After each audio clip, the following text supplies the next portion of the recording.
কত বললি দাম 8000 টাকা হ্যাঁ দাম কমান দেব আচ্ছা দাম ভাই 1 2 3 বলটা ভালো আছে 5 ধরে এ ভাই এটা বুদ্ধি করি ওরে দূরে দোকানে 5000 টাকা দিল এক লেবল ওরে দূরে দোকানে স্লো বল ওই দোকানে তো বল আছে চলো ওটা যাইতো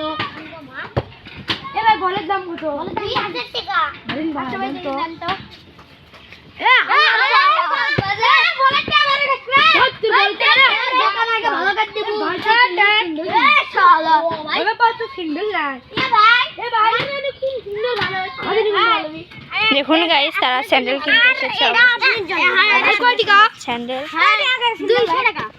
দোকানদার একটা মোটা দোকানদার একটা চিকনার দোকানদার আরে 100 টাকা ভ্যালু 600 টাকা ভালো আসেনি স্যান্ডেলগুলো ভালো হয়েছে তো আজকে বললাম তো আসসালামু আলাইকুম।